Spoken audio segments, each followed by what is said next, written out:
the Nobody's Famous podcast. Just tell me when you're ready. All right. Oh, I'm on the podcast, baby! Woo! It is the first ever episode with the co-founders of the Nobody's Famous podcast. The first ever, guys. This is gonna be super casual. We're gonna talk about one topic. What is it? What is it? Super casual. We're doing something super different for you guys this time around, and we are bringing in the one and only Alex Wheeler, the man with the plan behind the scenes. See, even smoke effects, even smoke effects. Guys, this series is gonna be one of our casual talks. We'll either tackle a topic or two, and in the future ones, maybe drop us some questions, and then we can answer them, discuss them. Me and Alex, we always have very long discussions, so this is Not definitely today. short answers today. Short answers. Yes. So, Alex, how about you go ahead and do your intro and maybe intro the let's intro the topic. Go ahead. All right. So today we have a special edition of the podcast, which is the co-founders talking to each other. It's not that we've run out of guests. It's just that we thought, you know what? We have a spotlight. Let's shine it on ourselves. Let's get in that limelight.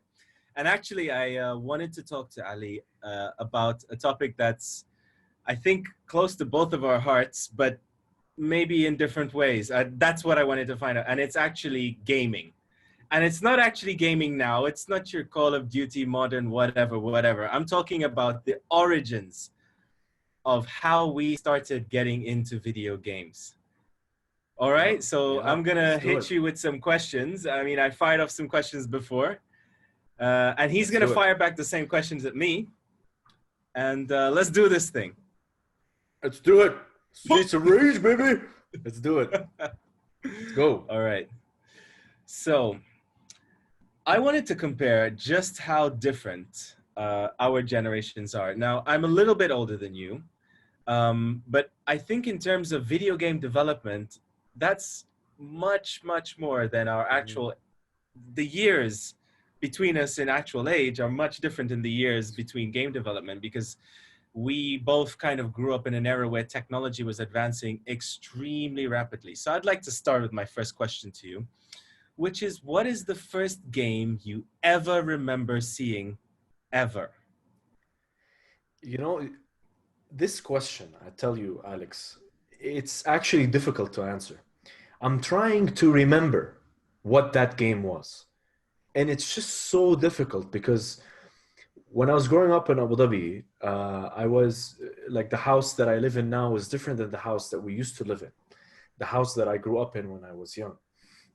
In that house, okay, and this is gonna affect all my answers probably to your questions. There was consoles there. There was a PC there, and I remember certain games.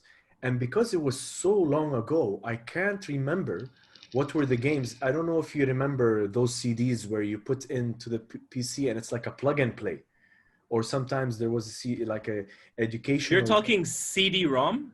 Yeah, I'm talking CD-ROM. Yeah. Okay, well, let's plant a flag there, because plant a flag, because my first games were floppy disk on PC.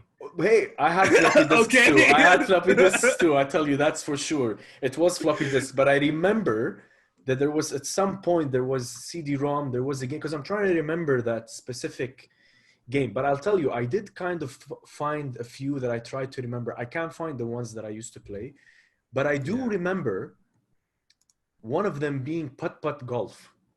Do you know putt-putt? You know putt-putt? Wow. It's he was this purple go-kart looking guy. Okay, he's like a purple. I'll share my screen here. Yeah. Actually, can you put the screen sharing for me as well? So because I want to share my screen at some stage. No, you should be able to. Or okay. Oh, great. I think you should be able to. This one, okay. Now there's many versions of putt-putt. But as far as I recall, this is one game I remember I was playing, and I just can't seem to. It was just it's one of these, like this goes to the zoo. I don't know which one it was, but it was. So this is the first game you ever remember seeing ever. I don't think it is, but it was one that I played around that time, because Okay. I can't remember. It's just so It far. doesn't mean if you played it. My question is Hmm. like the first time you saw a game and you remember, oh, I saw a game and it was this. This is it?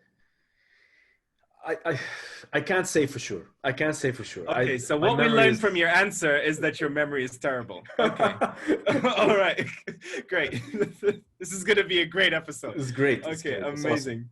Well, wait. All right. So what is yours then? Okay. So now we're going back in time. We're in the early 90s. We're in a island called Trinidad, which is in the Caribbean. And young Alex Wheeler has just been transferred to yet another school because Alex Wheeler spent his childhood just being transferred to schools everywhere around. Awesome.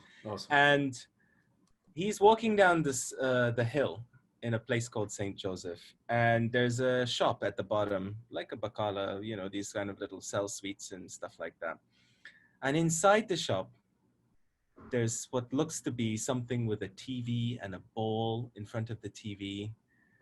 A bowl. And a bowl.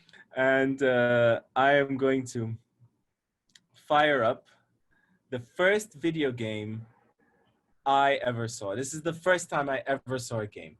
Do you recognize this Oh picture? my God. Millipede. Wow. Yes, this is Millipede by Atari. And the Damn. object of the game was basically you had a trackball at the bottom, right? And you moved this little triangle shape at the bottom. And that was basically, you had one button, which basically you just pressed to shoot. And things would basically track down the screen gradually like this to you.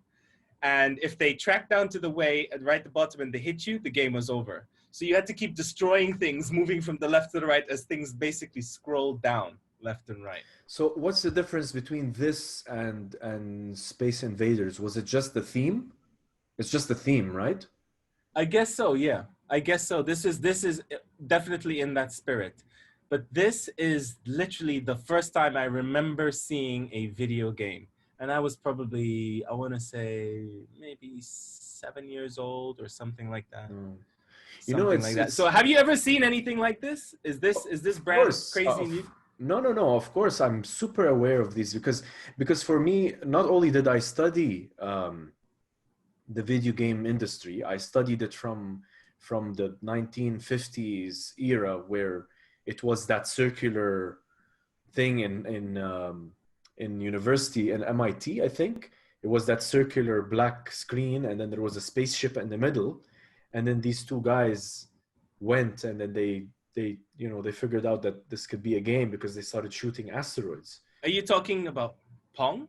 Or it wasn't Pong. Pong came after that. I don't think it had a name, but it was a computer, so to speak, that I forgot what his name is again.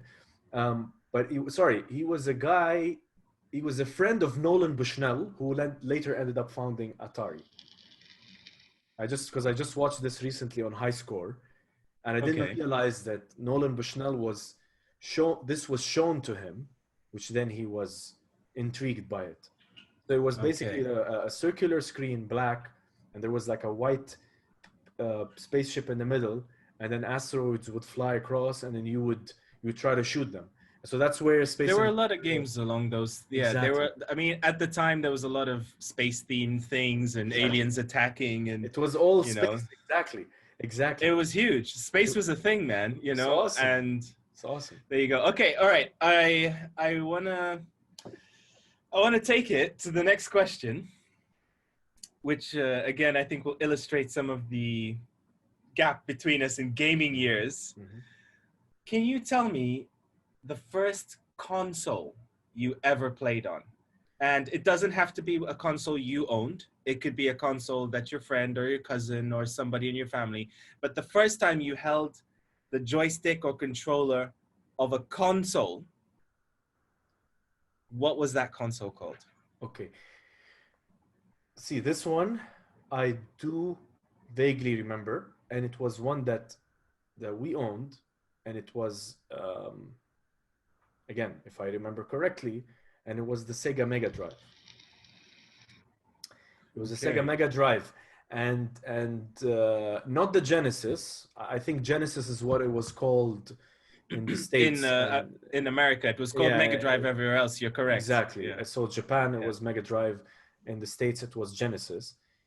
I'm trying to vaguely remember, but because some of the games that were played in that house that I grew up in before the second house that we moved to, I remember Mortal Kombat. You remember Mortal Kombat, the one with the actual motion capture of the actual people. Yes. Remember Mortal Kombat? I remember that. Yeah. But I'm assuming now. Tell me a little bit more about the arrival of this console. Was it just there as you remember it, or do you remember the day the console was purchased? And was there excitement in your house? What was describe the scene around the console? Okay. Again, I'm trying to remember exactly, because I might be like super wrong, but because I can't remember if it was the first house or the second house. But I do remember the Mega Drive experience. I remember in Abu Dhabi, in Khaldiya, okay, there's the area Khaldiya. There is a place that was called Prisonique, which was like the unique price. I think I didn't realize it was French until years later. It's petit de cachou. Yeah, it was like I was like, oh, unique price, and we used to go. We used to go there for I used to go there for the barber. I used to go there for arcades. I used to go there for like everything. I'm trying to remember, and I remember that they had if you went to Prisonique, it was the thing in Abu Dhabi. Like it was amazing. Like the tourist club and all these places. Like it was the place to be. Right. And I remember that they were selling the Mega Drive there, and I remember, Sonic was on it, because that was the whole thing, right? That was the whole thing. You buy the Mega Drive, and there's Sonic with it, like the Sonic the Hedgehog, the first one. So I think that was the first console ever, because I know what my second console is 100%. Okay. I know what the second one is, but don't tell me yet. I won't. But it was the Mega Drive. But I want you to take a stab. Let's play a little game here. I want you to guess what the first console I ever played on was. And we're not talking. I'm going to give you three guesses. Okay. I'm talking a console that connects to a television. I'm talking like a Mega Drive. Okay, fine. Not a separate PC, no. Okay, and because I'm not so good with the names of the old ones, I'll just try, and I'll say at least the manufacturer, at least, and then you can tell me if I'm hot or cold. No, you can't do that. I know, but at least no, at least Nintendo. No. A Nintendo, I know them, but I think the one that you have played is I actually might the first one. Yeah, I might not know the make. That's okay, you don't have to call. All right, come on. Let's try. Let's see. Shall I give you some clues? Okay, sure. Let's do that. All right. I'll start with the easy clue. It's a cartridge-based system, so you had to insert cartridges in it. You want to take a guess now? You have three guesses, so take one guess. One guess, one clue. Okay, so cartridge. Given your time, and you mentioned Pong, the thing is, I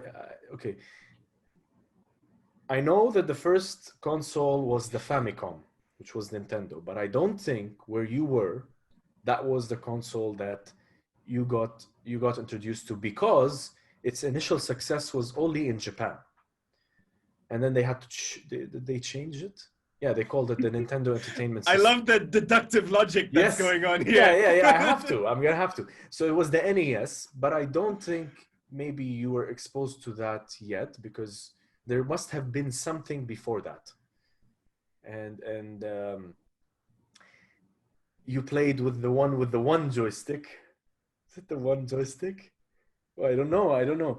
I'm gonna say my first guess. I have zero guesses so far. Your first guess is? It's the Atari one, but I don't know what it's called. It's the first one they did with the one that is the long one, the horizontal one. I'm about to share my screen with you, sir. Yes. This I'm right. is the Atari 2600. Yes, 2600. Okay. Okay. My bad. It features a switch for a color TV or a black and white TV. You can select the game with the switch, and if you need to reset, there it is. It had one red button.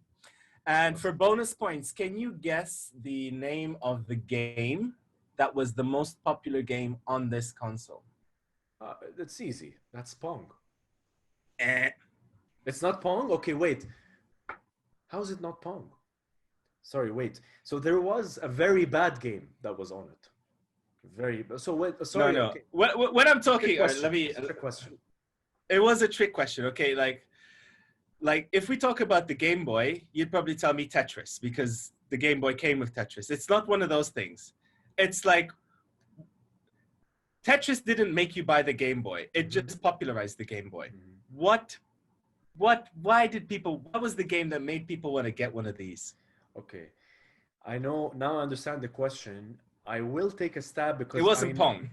No, it wasn't Pong. But I do know another game, but I might be reaching here because I think you're talking about something else. But I'll try. Was it E.T.? No, but close. Let me give you. I'll give you one hint. Stay with the space thing. Oh, Space Invaders. Okay, sorry. Again. No, it's not Space Invaders. It's not even that. It's not even that. I thought it was that. It's called Defender. Oh, sure. Do you have it on the screen? No, but hold on. I mean, I can probably. I mean, I don't know if we'll use this in the thing, but just for your. Oh, wait, I know which one Defender is. It's the one where it's the turret in the middle, right? And you have to no, and you hold on. Let me see if I'll see if I can pull it up. Defender Atari 2600. There isn't anything you can't pull up on YouTube these days. Here we go. Oh God. Oh, this was a side scroller. Okay. I didn't know it was a side scroller actually. Now, what I want to tell you is this looks amazing to me because I was actually playing it on a black and white TV. Oh, wow. So I didn't know it was in color. This is the first time I see it in color, which is amazing. Wow. Wow, that's awesome. Only 35 years later. Did you how did you end up buying it? Time. How did you end up buying it? This was my cousin, right? Oh, so okay. Now let me tell you something. I had some cousins. This is a side story, and maybe we cut this, but maybe we keep it. Yeah, keep it. My cousins. I had some cousins who lived quite far away from us in Trinidad, and my mother had many sisters, and they all married strange and wonderful men. So I had a lot of interesting uncles, and this was my Uncle Junior, right? And Uncle Junior. We don't exactly know how he got money, but he had money, you know? It was one of those kind of guys, you know? So, I mean, he's the kind of guy, like, I remember he pulled up with, I remember he got a new car one time. It was a Nissan Laurel, right? Wow. This car was crazy for the time because this was the first time I ever heard a car talk. Like, you would start the car, just boom, welcome to Nissan. And then you turn the car off and it would say boom boom, the key is in the ignition. Boom, boom, the key. I never heard key, of that. you know. Back then this was crazy. This was Star Trek level stuff. How old was he? My uncle, he must have been in his 40s now at that point. You know, he's passed on now, but you know, I remember him always having this stuff, and he would buy this cool stuff for his kids. And so he bought them the Atari. Defender on Atari, you know, and on a black and white TV. Like when I was a kid, black and whites were around a lot, as equally as color, pretty much, especially in those islands. You know, I mean, we were living in Trinidad is a small island, so we were behind technology anyway. I mean, it was the day when if you wanted to watch a program that started at 9 o'clock, you switched the TV on at 9:15. I know that doesn't make any sense, but what would happen is you would switch on your TV and then you would see all the lights in the house would just for a minute.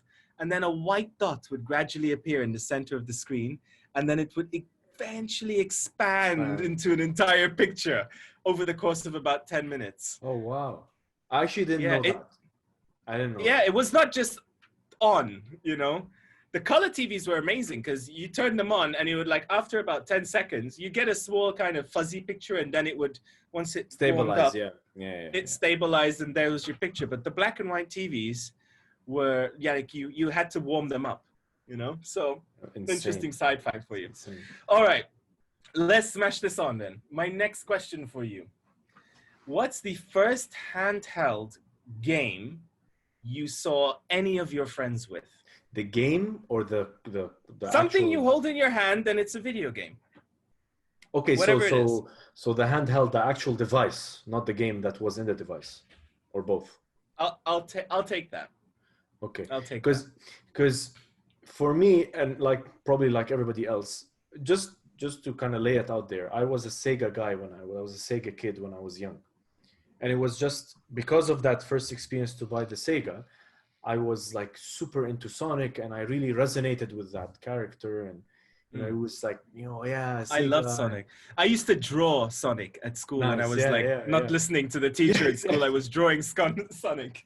It was like one of those things where it was like either your Nintendo, and I mean, if you watch even High Score, that's exactly how it was. Exactly. Nintendo. It's either your But Mario. I loved Sega. I loved it. Yeah, they were awesome. So it was like either your Super Mario or your Sonic. And the funny thing is that the consoles, the Nintendo consoles, actually my friends had them. Okay. I had a friend who had Sega and Nintendo, which was a big deal back then. And I only had a close friend. Yeah, he is. He's a close friend. And for 30 years. And I used to have only the Sega. However, my handheld device for me personally was the Game Boy. Now, this is where things get interesting, because when we were actually super interested in the Game Boy, we were playing and everything. He once, because he used to go to the States and everything, he brought back with him the Game Gear. You remember the Game Gear? Absolutely remember. And I was like, what? This is amazing, because I was like, you know, I used to always think I can only play Sonic at home because there was no, like, Nintendo, you can't put Sonic on it, right? So I was like, you can't put the Sonic on the Game Boy. But then I saw him playing Game Gear, and I was looking at the colors, and the colors were so vibrant. It was like that statement from Sega saying, you know, okay, maybe it's a bigger console, a bigger handheld device, but it looks amazing and it plays well and it's stronger than Game Boy. And I was like, damn. So that was my handheld device, and he had the Sonic game on it. I can't remember the base Sonic game. So that's the answer to your question. So the first game you saw your friends with was a Sega Game Gear. Yeah. Amazing. Okay, you've totally ruined the next question. Okay, so what I'm actually going to do, but I'm going to show you, we're going to go to the screen share again. And this might surprise you a bit. I'm not sure if you've heard of these, right? But these were all the rage, my friend. Oh, yeah. Of course I know these. Of course. You know these Tiger games? Yeah, I used to have Tiger games? I used to have some of them. Yeah. Oh, my God. This is amazing. These were the first ones that I ever saw people with. Like a Game Boy was like an insane luxury. A Game Gear, get out of here. You're like I don't know. You're too rich for me to know you if you have a Game Gear. You know, you know what? I was 3 years old, judging by the 1992. I was 3 years old, so I might have seen these, but I don't think like I got to the point where I was like buying and playing them. I think I may have interacted with them, but that wasn't for me. Okay, it wasn't. All right, so let's. My next question was going to be, what was the game system that you wanted to own? And I can answer that. It was the Game Gear. But, well, there you go. You blew it up for me. But you tell, what I actually ended up owning was the Game Boy. I remember I begged my mother to get me a Game Boy. Mm-hmm. And I literally, this is, at the time when I was in Trinidad, my mother was living in the UK. And we, of course, this is pre-internet and stuff. I wrote her a 4-page letter, front and back, describing this Game Boy, right? Wait. I drew a picture. It's amazing. It's amazing. I drew a picture of a Game Boy, Wow. right, to show her like this is the one I want. You know, I wrote, I put the sort of like, you know, the oval. Please with tell me Nintendo she written still in has it. that letter. Please tell me. I have no idea, man. We don't know where that stuff is because gone. that's an amazing story. You should really like write to Nintendo now. You should write to them now and tell them this is how dedicated I. Because it's different for me when I'm an only child at that time. I would ask, you know, I want this, I want this, I want this, I want this, and then, you know, it would come to be, you know, as they say. You know, it was very different. It was a very different experience, and I used to get mad playing the games and stuff. So it's a very different experience, you know? Yeah. I remember the Game Boy. I mean, to me, it was perfect. I absolutely love this thing. I lost myself in it. I mean, I had the headphones. I actually she hooked me up big time. My mom. She actually bought me. What for games those did you play? Yeah. Well, I'll tell you. I of course had Tetris. I had Mario. They did a special Mario, which was the Game Boy edition of Mario. I had Castlevania. Oh yeah. Which I love that series. I heard that was an amazing classic. Yeah. It's an amazing classic, but it's one of the most frustratingly unforgiving games ever. Yeah. It requires such precise timing on your jumping. So it's one of those things where constantly it's like Mario turned up to the extreme. You know, like the general idea in Mario is to not fall off the screen, right? This is like the screen is constantly falling off. It's always scrolling. It's always scrolling that way, and you need to keep up with the screen going that way. Oh, it was one of those. You know, you have to jump on things. As soon as you jump on them, they immediately start falling. So you have to jump to the next thing and the next thing. It's one of those. It's like, God, I remember being stuck on like a level forever. Just. Man, you know, I watched that High Score documentary, and they said Nintendo hired these Nintendo coaches, or I forgot what they called them. Sorry, I might get the name wrong, but if you know someone knows, please comment. But it was basically those Nintendo guys because you know there wasn't the internet back then, so I didn't realize this. They hired those people. You call Nintendo, and they tell you how to beat the game. I'm not joking. You would call them, and they know everything about the game, and they would help you pass it. Yeah, there were some things, accessories. That's what I wanted to tell you. I actually had the Light Boy for the Game Boy. Do you remember that? I had that too. The magnifying glass for those who thought the screen was too small and couldn't see in the dark. I had the squiggly little light. It was the one that you would put on the side, and it would squiggle up. I think I can show it up on the screen. It was a Game Boy light attachment. Let's see if I can find which one I'm talking about. Oh, there it is. Oh my God, I remember this one. It's so funny. It was like one of those, you know, you would just put it on the side. It would come with that attachment. I had the one which was the third picture along. That was the one this one. Yeah. I didn't have. I think I did, but this was the actually, it's probably this one that's on the center left. It was more like that one. But anyway, this one, yeah. No, not that one. No, down. This. Yeah, something like that. Yeah, exactly. Anyway, it was great. I mean, loved it. You know. Well, that takes us. But I can still answer. I can still answer that question. First game system you. Well, what was the one you really wanted to own? So now I told you the Sega story. Now, in a way, that was kind of something I wanted to own, but every console that I found out about, I wanted to own. So it didn't stop there, right? Of course. And then came along, okay, the PlayStation, the first ever PlayStation. Okay, and see, this moment was absolutely insane.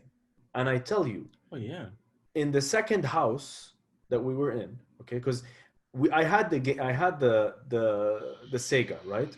And I used to play Sonic on it. I used to play Sonic and Knuckles. I used to play all of those games. I'm sure you guys remember there was no way to save your game.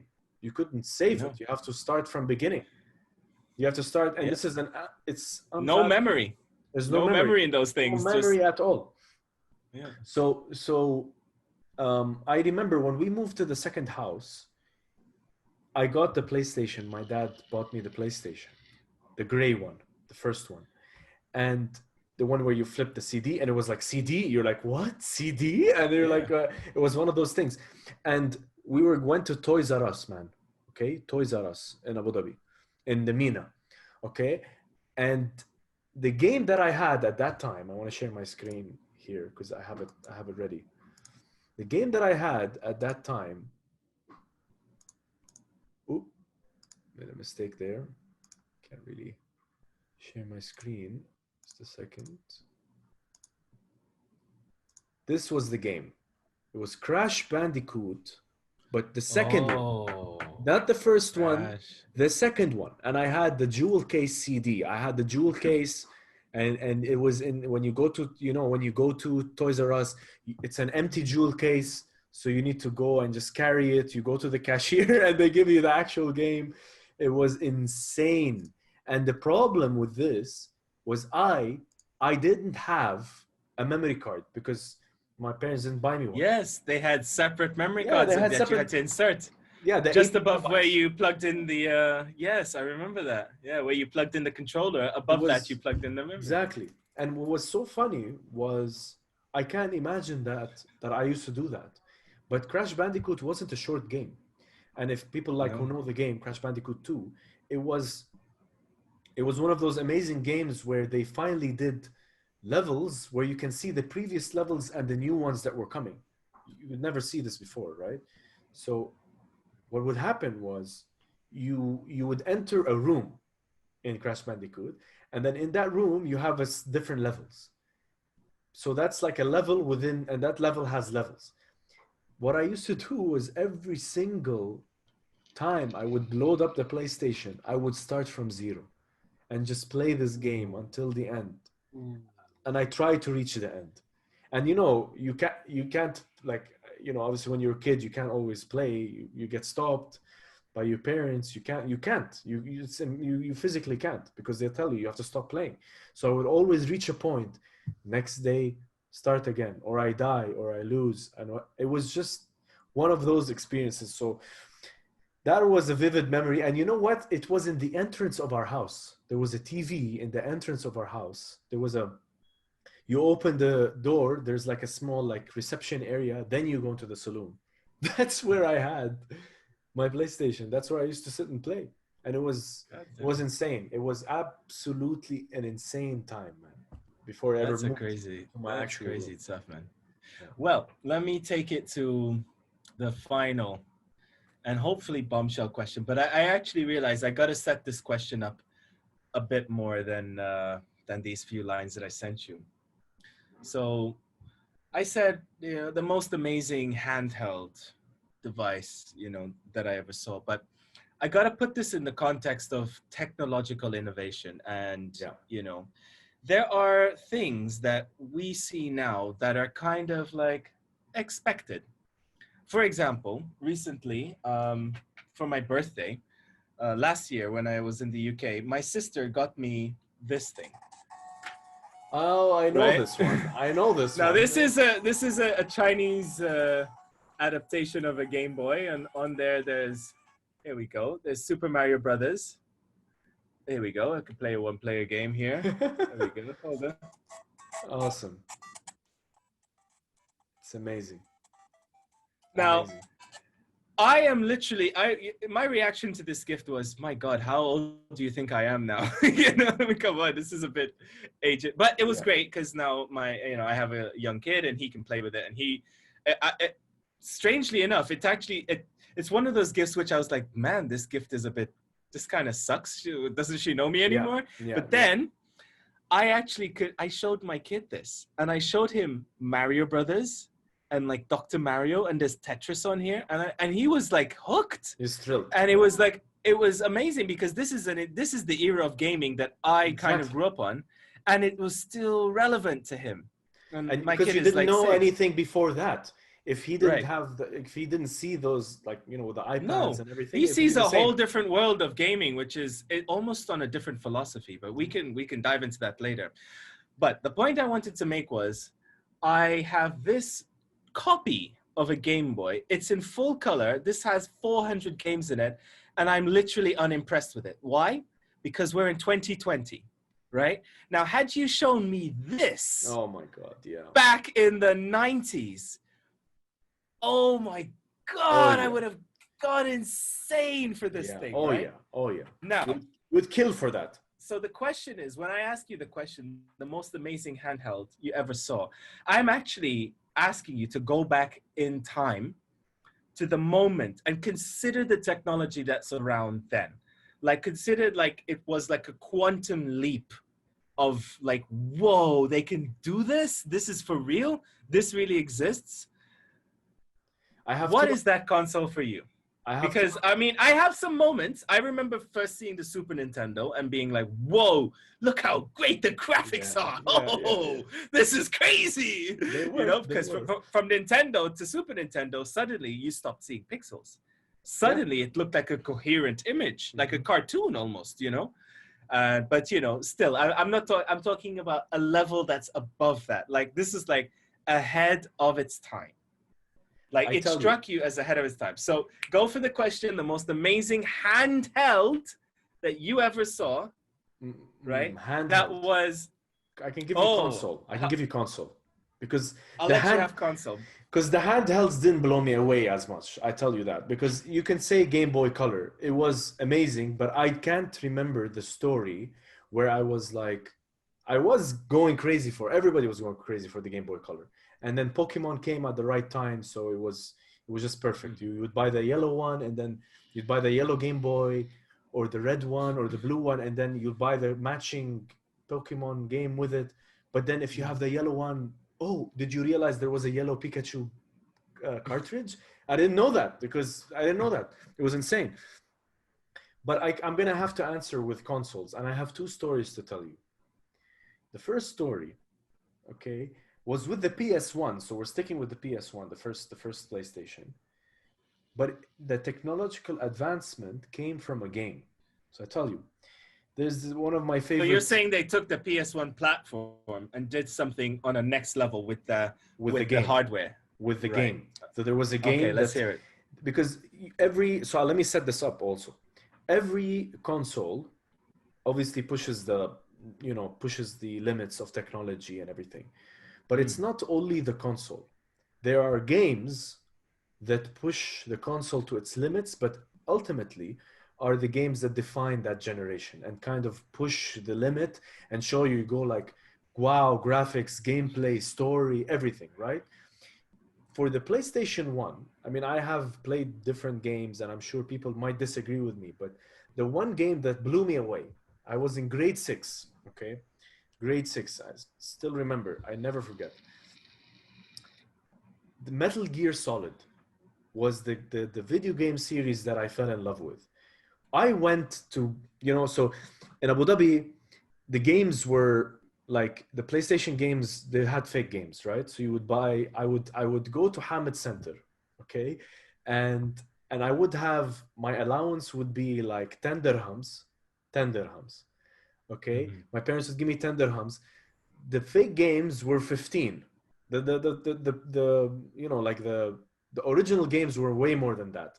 The fake Am I games correct were in remembering that you had to modify your PlayStation? You had to have a chip or something correct to in in the order for the PlayStation 2, in the PlayStation 2. not And in I the think PlayStation I 1? think so in the PlayStation 1. I think so. Gosh, can we I take a can't moment just to can you just refresh me? I mean, we'll get back to your story because I remember that you couldn't copy the game. I mean, at the time when the No, you PlayStation couldn't. came out, every PC tower that you'd buy came with a CD-ROM copier, you know, Yeah. a Yeah, yeah, CD yeah. RW, CD rewriting, and you couldn't copy them.